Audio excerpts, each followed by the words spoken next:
Ladies and gentlemen, welcome to Opportunity Live, where we support community businesses. Now everybody, I want you to put your hands together and make some noise for your show host, Miss Opportunity!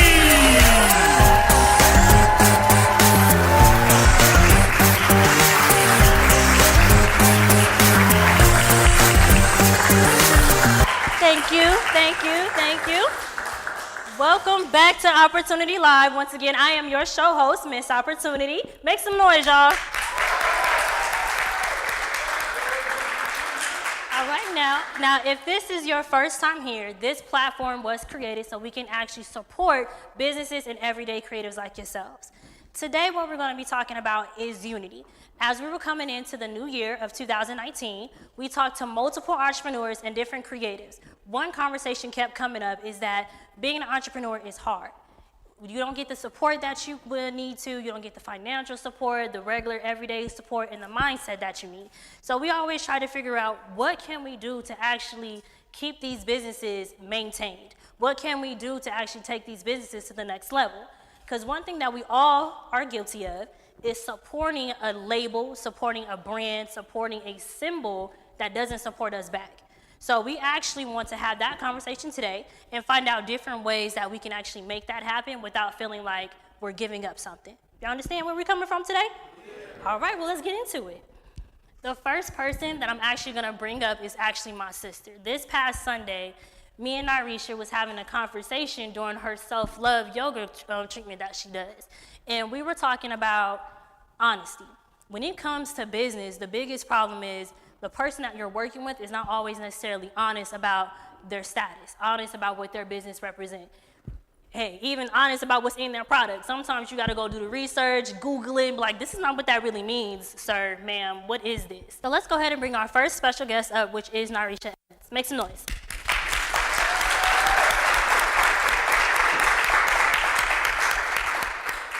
Now, for those who don't know her yet, I'm gonna let her introduce herself and tell us a little bit more about what she does. Hi everyone, my name is Nyreesha Evans. I am co-founder of Splash Cosmetics. We sell natural CBD infused bath and body products. Our mission is to promote self-love by connecting mental health and physical health. If you're not familiar, CBD does come from the cannabis plant, and it has multiple health benefits. It helps with anti-inflammation, anxiety, insomnia, and many more. So our product is for people that experience any type of chronic pain. That way you're able to take care of your body while also medicating your body and your mind at the same time. Thank you. Now, with this, a topic of conversation was about honesty. So this past Sunday, we were actually having that conversation. When you go in business with someone, the first thing you want to do is actually meet them in person. That way you can kind of get a vibe of who they are, what they represent. So when we were talking about honesty, we said the problem is a lot of us, when we decide to be an entrepreneur, that we forget to leave those past problems behind us and start anew, start afresh. What do you recommend for them to start when they start their own business to actually take care as far as self-cleaning, before they actually go into business for themselves or go into business with someone else? I would recommend just being able to become self-aware. Practicing self-awareness is the big one, because if you already have trust issues in just your personal life, you're gonna have trust issues in your business life. Whether you're in a partnership, whether you're working with someone, you're collaborating, and you gotta be able to identify the things in the trust issues that you have within yourself before you reflect those things out on individuals. But in the African American community, we always think somebody is out to get us. And let's just be honest. We always think somebody is out to get us, and we have to put that notion aside and be honest with each other and let each other know this is where I am, this is what I'm going through. I want to work together, and figuring out how we can actually collab with each other without trying to, step on each other's toes or thinking it's not enough out there for everybody. Right.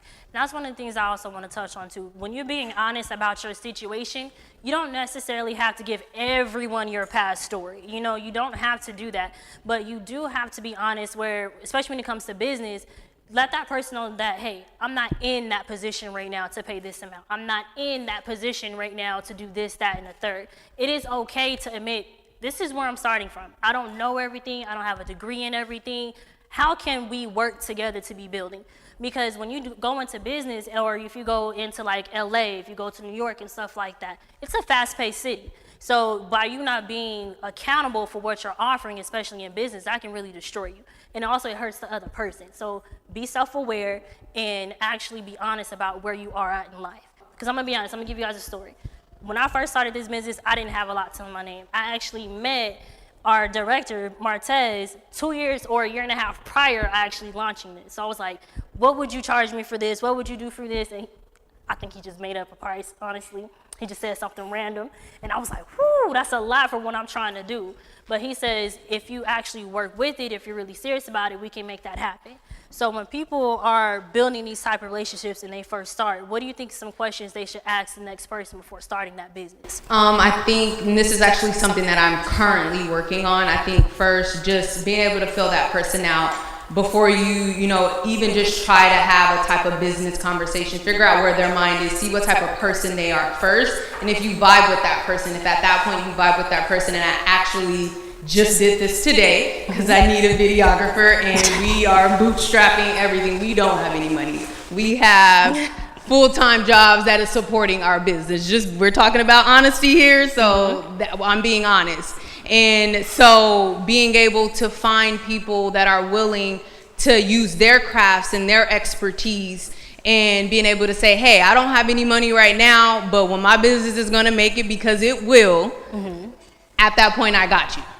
You know, if I know people, I'll send them your way. I can barter. I know I have valuable product. And so it's really first finding that connection with that person and then just being upfront. This is where we are financially. We're not in the revenue process. Everybody knows when you're starting off on a business, you're in red. You're in the negative for however long, 1 to 2 years. And so with that, you got to figure out creative ways and really make good connections with people to where they do feel comfortable with sticking their neck out for you too. Because if you seem a little bit shady and they don't know if you come up and then you're like, wait, you know, you forget where you came from. Don't do that also. You want to have really good relationships with people and, you know, just be real upfront. That's good. Now, I like what you said when you say, you know, be real upfront. Have you guys all heard that saying, fake until you make it? Right, we've all heard that, right? I'm gonna tell you this right now, excuse my French, but that's some bullshit. Let's be honest, that's some bullshit. Because when you do real business and you have real contracts in mind, there is no faking it till you make it. This is who you are and what you have to offer right now. So when we're talking about being honest and doing money together, be honest in your position. Let people know, like, hey, like you said, I can barter it. I know my product will sell. This is what I have to offer. And if that person is willing to accept it, cool. If not, don't get discouraged. Keep moving forward. Rock at your own pace. And speaking of pace, this is not a race. We're not competitors. And that's the reason why a lot of community businesses don't move forward, is because we're too busy competing against each other instead of teaming up. So that's why I made this episode about unity, because I think it's very, very important that we recognize we're all teammates. There's a lot of money out here that we all can make successfully. And to be honest, we're all originals. We're all creatives. We all have something different. We may have something similar, but we put our own stamp on it, which makes it more unique. So if we support each other, imagine how much money we can actually build up. Imagine how much more that we can actually do. We can actually become the new name brand. We can actually become the new label. And then the people that are coming behind us, like our kids, our teenagers, these kids that are graduating in schools, they can actually see, hey, they're just like me. They struggle just like I did. You know, some of us don't have parents, some of us do have parents, some of us went to school, some of us didn't, but I can actually reach that person. And like she said, it's a vibe. When you're honest, you attract honest people. When you do work or business the legitimate way, you get people who want to do the same way for you. And it makes it easier for people who want to invest in you, even when you don't have a lot. So I want to say thank you for sharing that with us, and I really appreciate you.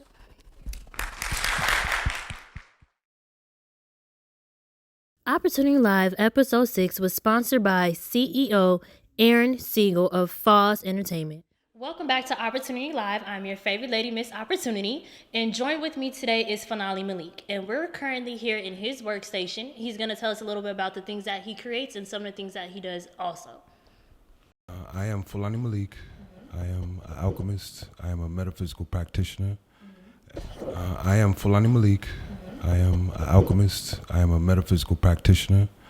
And I also do gemstone readings and chakra alignments using the gemstones. All these gemstones carry different attributes, so it depends upon what energy you're trying to evoke.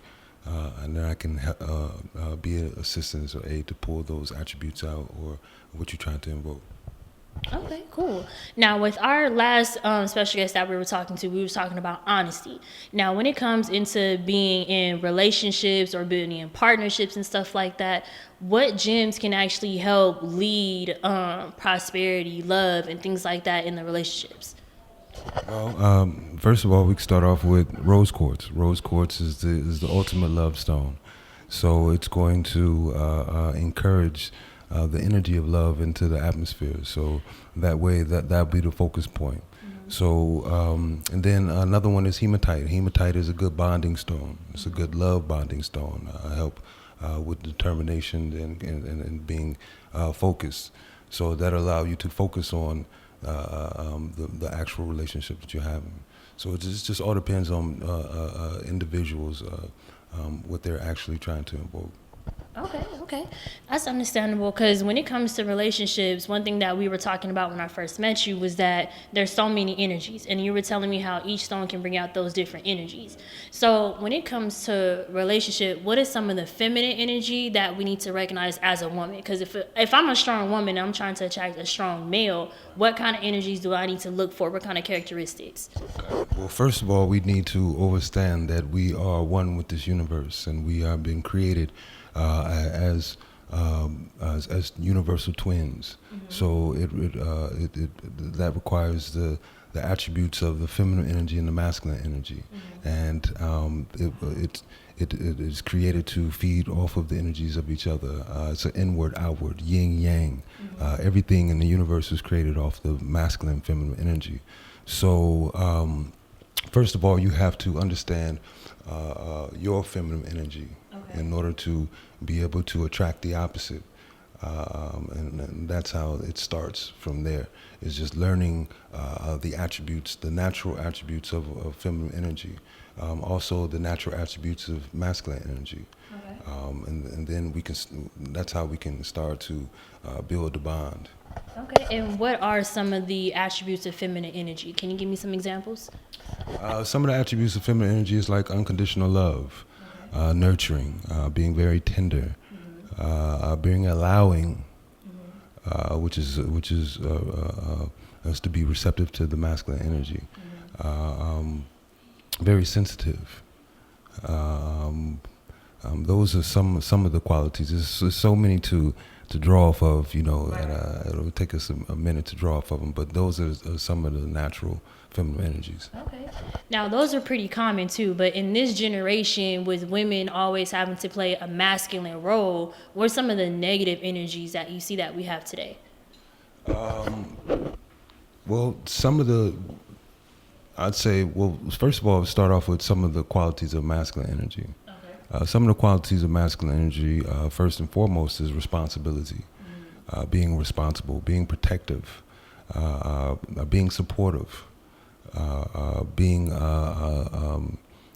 determined, having courage, confidence. Right. These are some of the natural masculine energies. Because this world is operated in a masculine viewpoint, so women are taking on more masculine energies. So it's turning into wounded masculine energy and wounded feminine energy, which is being competitive. You know what I'm saying? There's no need to compete. Right. You feel what I'm saying? When we all into your natural state, there's no need to be competitive. Also being aggressive. It's a masculine energy is being assertive, but a wounded masculine energy is being aggressive, and we're being trained to be aggressive with one another, which is wounded masculine energy. Okay, so knowing that those can trigger like aggression and things like that, how do we get back on to being a part of our natural selves? What are some things that we can do to bring ourselves back to just women having feminine energy, men having masculine energy? What are some things that we can do? How can we train our bodies to go back? Well, we definitely have to simulate more interaction with one another into the natural state. So after we learn what about the feminine energy and about the masculine energy, and that it has nothing to do with the physical flesh, and then you can take on the attributes, and then we can start simulating it towards one another. So that's how we're going to be able to reach back. And there is going to be a natural chain reaction that's going to take place. And all we have to do is just draw off that energy, that's happening. Okay. So I have a question for you. I'm going to give you a scenario. In today's generation, there's a lot more women, like I said, playing the masculine role. They're getting more educated. They're being the sole providers of the homes. They're also taking care of the children and things like that. Now, when you're bringing an alpha male into that same scenario with that woman, how can they balance each other out without anyone feeling like she's more than me or she's demasculating the man, things like that? Because that's normally where the competition starts, where it's like, oh, she makes more money now, or she does this, she does that. How can we still not give less of us, but also not take from them? What are some things that we can do to change ourselves to get on an equal playing field? Well, I think that once more males are exercising their masculine energy in a proper manner, and not and because of being aware of the wounded masculine energy that this world is drawing off of, I think that it will kind of balances itself out. I think the understanding of each one's natural selves will allow that to you to be in your natural state. I think that that'll stop the competitive nature. Is by knowing that being competitive anyway is a wounded masculine energy, and that's what turns it into the negative side. Right. Getting a negative reaction. Right. So I think it's more or less. It starts definitely with the education of where do we come from, and understanding what is this world operating off of, right. And seeing the difference of us being able to interact within this world, knowing that we have to operate into this world, but then being able to be aware that when I come home, these are the attributes that I'm going to exercise with my mate. Allowing is one of the attributes of a feminine energy. Being responsible and understanding that I have a responsible king, then I don't have to be competitive with him. I don't have to be so aggressive about here. There's nothing wrong with being assertive within a woman having a career, because it's all about sustaining the foundation of the family. So it's okay to have these attributes, and also because we are twins, we're naturally going to have feminine energy and masculine energy also at the same time. Because I'm going to be sensitive. Masculine, there's nothing wrong with a man being sensitive. You feel what I'm saying? There's nothing wrong with, you know what I mean? Men do need to share the tea.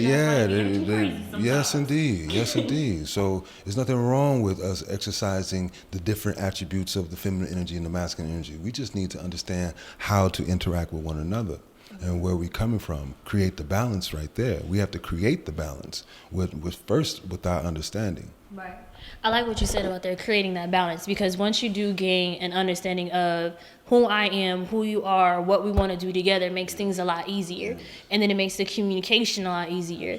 And like you said, when you have those things, there's no reason to compete. There's no reason to feel less than the other person. So I like the way you put that. It's definitely finding the balance between it. So as far as, you having the, the necklaces, the jewels and stuff like that, you also offer sessions as well. Tell me a little bit about that, especially for the people that might want to come seek your wisdom. Okay. Well, like I said, I do provide gemstone readings, so you'll be able to come over and you get a chance to allow yourself to be one with all the gemstones, to lay all the gemstones out, so you can kind of be more impulsive, more natural, and then the gemstones call you. And then we read through the attributes of the stone, and we find the correlation between your life and what direction that you're headed. You know what I'm saying? So, the gemstones is going to be definitely a help and a guidance along the way. You know what I mean? To amplify that energy into the direction that you're headed. Okay. Well, thank you so much for joining us on this episode. Your wisdom, your jewels were definitely appreciated. As you can see, I have my ring. I never take it off. And I just want to say, I hope that I can really get this episode out to where it needs to be, because I think you bring a lot to the community and you can really help heal different relationships and stuff like that with the things that you do. So once again, thank you so much. Thanks for having me. Thank you.